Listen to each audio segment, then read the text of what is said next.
my brother stood in my living room and told my fiancée I was a thief. She believed him. Not because he had proof. Because I'd spent 3 years making sure no one knew I was paying his bills. I protected his dignity. He used my silence to destroy my engagement. And the worst part? I saw it coming 6 months earlier and did nothing. Because I thought family meant something. I thought loyalty worked both ways. I was wrong. So let me tell you exactly how someone can take $47,000 from you and make you look like the criminal. Because if you've ever helped someone in secret, you need to hear this. His name is Marcus. 3 years older than me. Growing up, he was the golden child.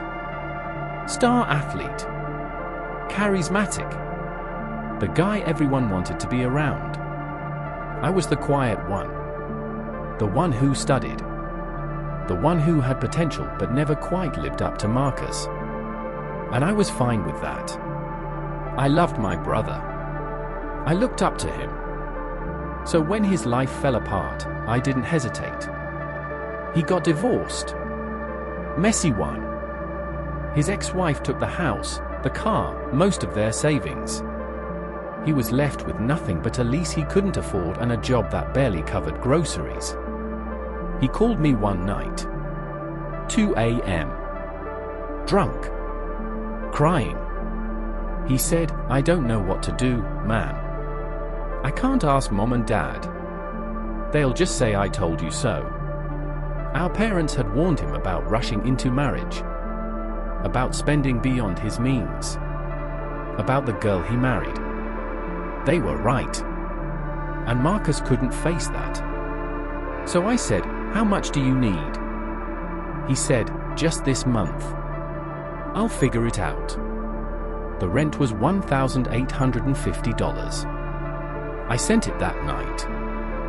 Here's what I didn't know that night. Just this month would become 3 years. That first payment turned into a pattern. Every month, like clockwork, Marcus would text me 3 days before rent was due. Never asking directly.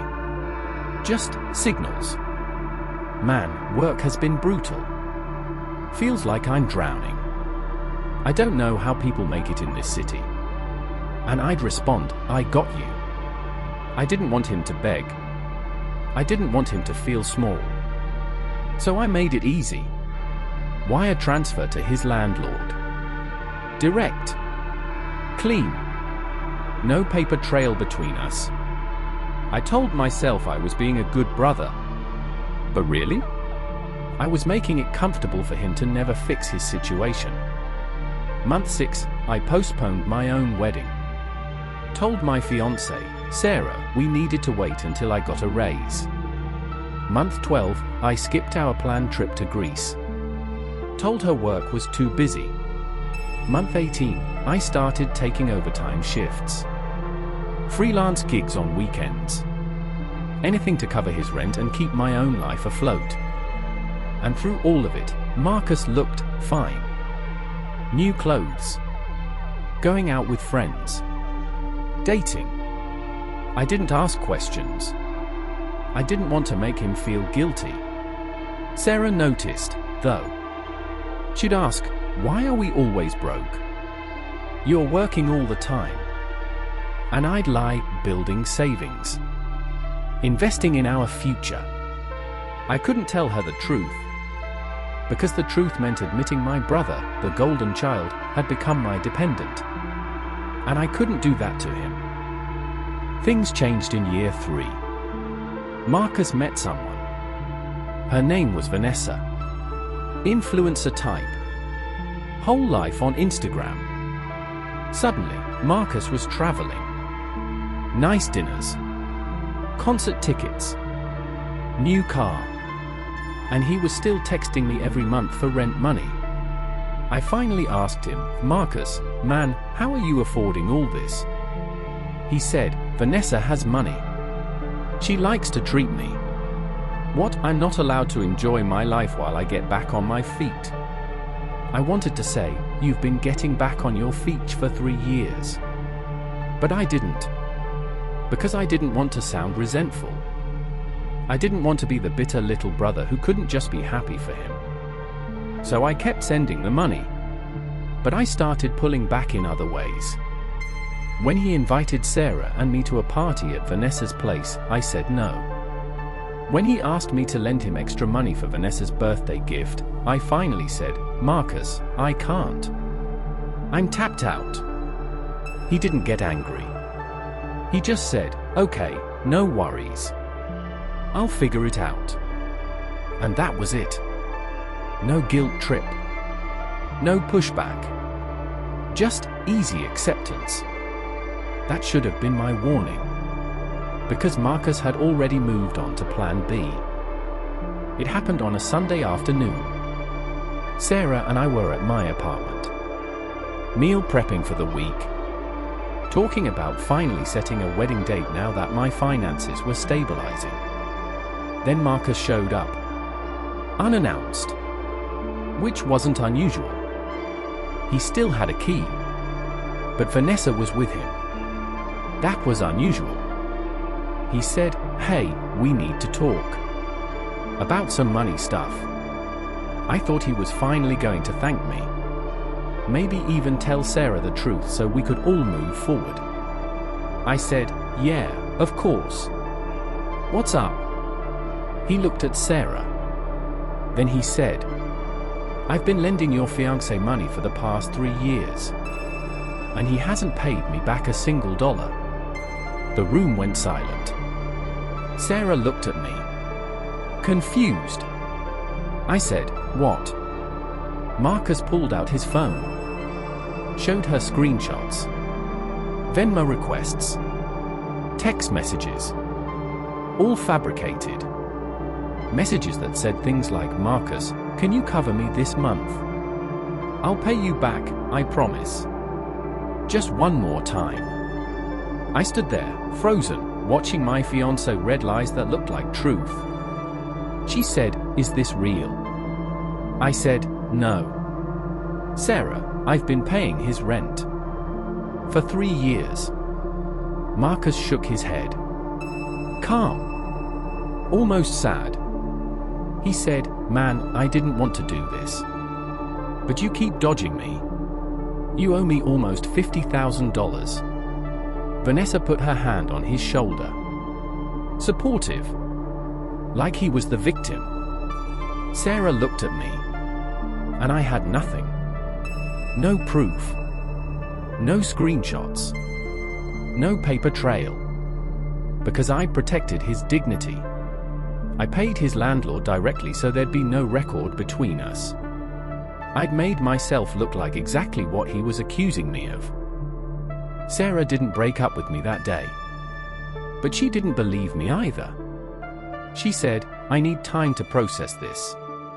I called my bank. Got transaction records. Showed her every payment I'd made to Marcus's landlord. 3 years. $1,850 per month. $66,600 total. But here's the problem. Those payments didn't prove Marcus was lying. They just proved I'd paid his rent. Sarah said, "Okay, so you helped him. That doesn't mean he didn't also help you." I said, "Why would I need his help if I was paying his rent?" She said, "I don't know, babe. But you've been lying to me about money for 3 years. So clearly there's a lot I don't know." And that's when I realized. Marcus didn't need to prove he was right. He just needed to make me look like a liar. And I'd done that part myself.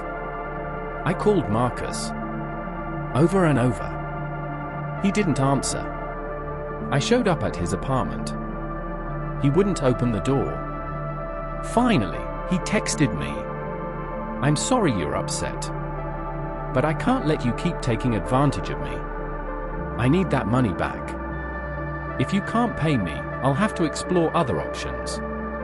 Other options. Like telling our parents. Our friends. Our colleagues. He was threatening to destroy my reputation unless I paid him money I never owed him. using the money I'd actually given him as leverage. I finally told my parents. I thought they'd see through Marcus immediately. But I was wrong. My mom said, "Honey, I'm sure this is just a misunderstanding. You two need to sit down and talk." I said, "Mom, he's lying. I have proof." My dad said, "Then why would he make this up? What does he gain?" And that's the thing. From the outside, Marcus had nothing to gain. He wasn't asking me for money. He was accusing me of owing him money. It looked like he was the responsible one finally standing up to a freeloader brother. And me? I looked defensive. Desperate. My dad said, "Maybe you both helped each other and now there's confusion about who owes what. Just pay him back and move on." I said, "Pay him back for what? I never took anything from him." My mom said, "Don't raise your voice." And that's when I understood. They didn't want the truth. They wanted the problem to go away. And the easiest way to make it go away? Have me apologize and pay him. Marcus knew that. He built the story knowing exactly how it would play out. Sarah and I broke up 6 weeks later. Not because she thought I was lying. Because she didn't know what to believe. And uncertainty is a relationship killer. She said, "I can't marry someone I'm not sure I know." I said, "You know me. Marcus is the liar." She said, "Maybe. But I can't spend my life wondering." Marcus never asked me for the money again. He didn't have to. He'd already won. He got me out of his life without looking like the bad guy. He got sympathy from our family. From mutual friends. And me? I got labeled as the brother with money issues. The guy who couldn't get his story straight. I haven't spoken to Marcus in 2 years. Our parents still invite both of us to holidays. I don't go. They think I'm being stubborn. They don't understand that I'm not angry anymore. I'm just done. Here's what I know now. Generosity without documentation is just ammunition for someone else's story. I thought protecting Marcus's pride was noble. But pride isn't something you protect for someone. It's something they earn. And by protecting his, I destroyed my own. Marcus didn't betray me because he's evil. He betrayed me because I made it easy. I gave him 3 years of financial dependence with no accountability. And when he finally wanted out, he turned the story around and made me the dependent. Because the best way to escape debt is to accuse your creditor of owing you. I don't tell this story for sympathy. I tell it as a warning. If you're helping someone in secret, ask yourself why. If the answer is to protect their dignity, you're not helping them. You're building a weapon they'll eventually use on you. Because people don't resent the person who abandons them. They resent the person who saw them at their lowest. And they'll do anything to erase that witness. Even if it means erasing you.